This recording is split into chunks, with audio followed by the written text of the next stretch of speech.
Presidência da República, Casa Civil, Subchefia para Assuntos Jurídicos. Lei nº 6.015, de 31 de dezembro de 1973. Registros Públicos, Título V do Registro de Imóveis. Capítulo I das Atribuições art. 167. No registro de imóveis, além da matrícula, serão feitos o registro, 1, da instituição de bem de família, 2, das hipotecas legais, judiciais e convencionais, 3, dos contratos de locação de prédios, nos quais tenha sido consignada cláusula de vigência no caso de alienação da coisa locada, 4, do penhor de máquinas e de aparelhos utilizados na indústria, instalados e em funcionamento, com os respectivos pertences ou sem eles, 5, das penhoras, arrestos e sequestros de imóveis, 6, das servidões em geral, 7, do usufruto e do uso sobre a imóveis e da habitação, quando não resultarem do direito de família, 8, das rendas constituídas sobre imóveis ou a eles vinculadas por disposição de última vontade, 9, dos contratos de compromisso de compra e venda de cessão deste e de promessa de cessão, coime ou sem cláusula de arrependimento, que tenham por objeto imóveis não loteados e cujo preço tenha sido pago no ato de sua celebração, ou deva ser-lo a prazo, de uma só vez ou em prestações, 10, da anfitese, 11, da anticrese, 12, das convenções antenupciais, 13, revogado 14, das cédulas de crédito industrial, 15, dos contratos de penhor rural, 16, dos empréstimos por obrigações ao portador ou debentures, inclusive as conversíveis em ações, 17, das incorporações, instituições e convenções de condomínio, 18, dos contratos de promessa de venda, cessão ou promessa de cessão de unidades autônomas condominiais a que alude a Lei nº 4.591, de 16 de dezembro de 1964, quando a incorporação ou a instituição de condomínio se formalizar na vigência desta lei, 19, dos loteamentos urbanos e rurais, 20, dos contratos de promessa de compra e venda de terrenos loteados em conformidade com o Decreto, Lei nº 58, de 10 de dezembro de 1937, e respectiva cessão e promessa de cessão, quando o loteamento se formalizar na vigência desta lei, 21, das citações de ações reais ou pessoais persecutórias, relativas a imóveis, 22, revogado 23, dos julgados e atos jurídicos entre veículos que dividirem imóveis ou os demarcarem inclusive nos casos de incorporação que resultarem em constituição de condomínio e atribuírem uma ou mais unidades aos incorporadores, 24, das sentenças que nos inventários, arrolamentos e partilhas,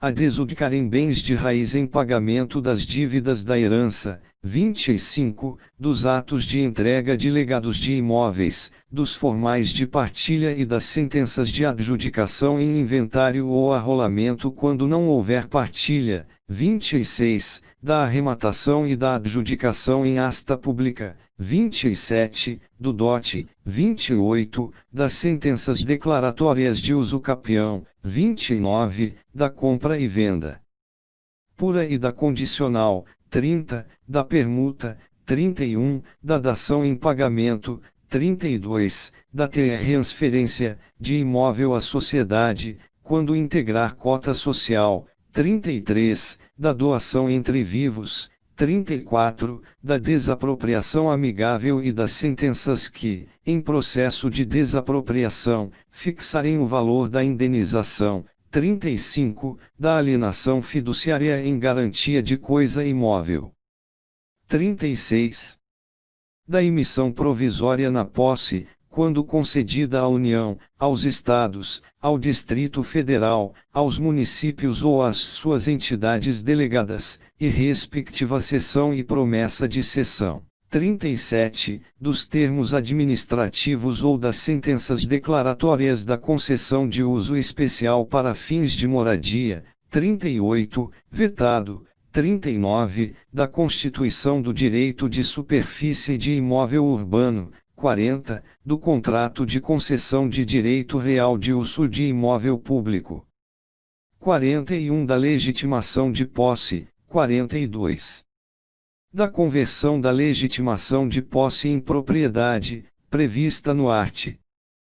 60 da Lei N. 11.977, de 7 de julho de 2009, 43. Da certidão de regularização fundiária, CRF, 44. Da legitimação fundiária.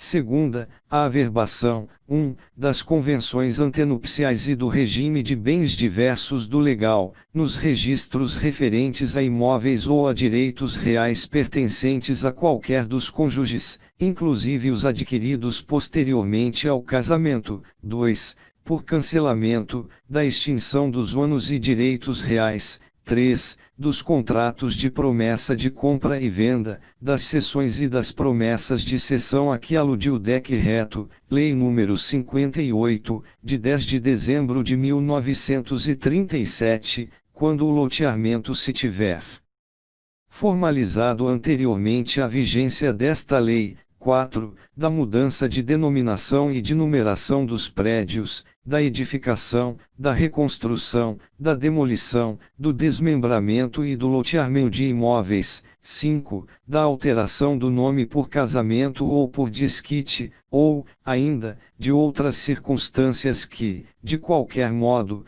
tenham influência no registro ou nas pessoas nele interessadas. 6. Dos atos pertinentes a unidades autônomas condominiais a que alude a Lei nº 4.591, de 16 de dezembro de 1964.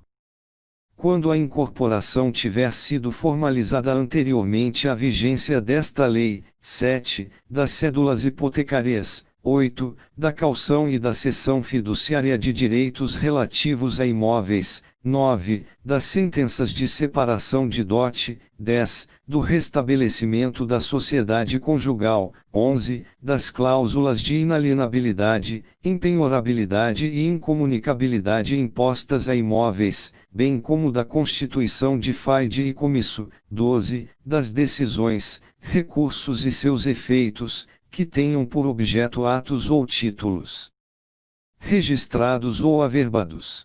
13. Ex officio, dos nomes dos logradouros, decretados pelo poder público. 14. Das sentenças de separação judicial, de divórcio e de nulidade ou anulação de casamento, quando nas respectivas partilhas existirem imóveis ou direitos reais sujeitos a registro. 15. Da ratificação do contrato de mútuo compacto adjeto de hipoteca em favor de entidade integrante do sistema financeiro da habitação, ainda que importando elevação da dívida, desde que mantidas as mesmas partes e que inexista outra hipoteca registrada em favor de terceiros. 16. Do contrato de locação, para os fins de exercício de direito de preferência. 17. Do termo de securitização de créditos imobiliários, quando submetidos a regime fiduciário. 18. Da notificação para parcelamento, edificação ou utilização compulsórios de imóvel urbano. 19. Da extinção da concessão de uso especial para fins de moradia. 20. Da extinção do direito de superfície do imóvel urbano. 21. De a cessão de crédito imobiliário. 22. Da reserva legal. 23. Da servidão ambiental. 24. Do destaque de imóvel de gleba pública originária. 25. Revogado. 26. Do auto de demarcação urbanística. 27. Da extinção da legitimação de posse. 28. Da extinção da concessão de uso especial para fins de moradia. 29. da extinção da concessão de direito real de uso. 30. Da sub-rogação de dívida, da respectiva garantia fiduciária ou hipotecária e da alteração das condições contratuais, em nome do credor que venha a assumir tal condição na forma do disposto pelo art. 31 da Lei nº 9.514, de 20 de novembro de 1997, ou do art. 347 da Lei nº 10.406, de 10 de janeiro de 2002, Código Civil, realizada em ato único, a requerimento do interessado instruído com documento comprobatório firmado pelo credor original e pelo mutuário. 31. Da certidão de liberação de condições resolutivas dos títulos de domínio resolúvel emitidos pelos órgãos fundiários federais na Amazônia Legal. 32. Do termo de quitação de contrato de compromisso de compra e venda registrado e do termo de quitação dos instrumentos públicos ou privados oriundos da implantação de empreendimentos ou de processo de regularização fundiária, firmado pelo empreendedor proprietário de imóvel ou pelo promotor do empreendimento ou da regularização fundiária objeto de loteamento, desmembramento, condomínio de qualquer modalidade ou de regularização fundiária, exclusivamente para fins de exoneração da sua responsabilidade sobre tributos municipais incidentes sobre o imóvel perante o município, não implicando transferência de domínio ao compromissário comprador ou ao beneficiário da regularização. 33. Do compartilhamento de alienação fiduciária por nova operação de crédito contratada com o mesmo credor, na forma prevista na Lei nº 13.476, de 28 de agosto de 2017. Art. 168, na designação genérica de registro, consideram-se englobadas a inscrição e a transcrição a que se referem as leis civis. Art. 169, todos os atos enumerados no art. 167 são obrigatórios e efetuar-se, no cartório da situação do imóvel, salvo, e, as averbações, que serão efetuadas na matrícula ou à margem do registro a que se referirem, ainda que o imóvel tenha passado a pertencer a outra circunscrição, segundo os registros relativos a imóveis situados em comarcas ou circunscrições limítrofes, que serão feitos em todas elas, devendo os registros de imóveis fazer constar dos registros tal ocorrência. Terceira, o registro previsto no N graus 3 do inciso I do art. 167, e a averbação prevista no N graus 16 do inciso 2 do art. 167 serão efetuados no cartório onde o imóvel esteja matriculado mediante a apresentação de qualquer das vias do contrato, assinado pelas partes e subscrito por duas testemunhas, bastando a coincidência entre o nome de um dos proprietários e o loqueder. Art. 170, o desmembramento territorial posterior ao registro não exige sua repetição no novo cartório. Art. 171. Os atos relativos a vias férreas serão registrados na circunscrição imobiliária onde se situe o imóvel. Parágrafo único. A requerimento do interessado, o oficial do cartório do registro de imóveis da circunscrição a que se refere o caput deste artigo abrirá a matrícula da área correspondente, com base em planta, memorial descritivo e certidão atualizada da matrícula ou da transcrição do imóvel, caso exista, podendo a apuração do remanescente ocorrer em momento posterior.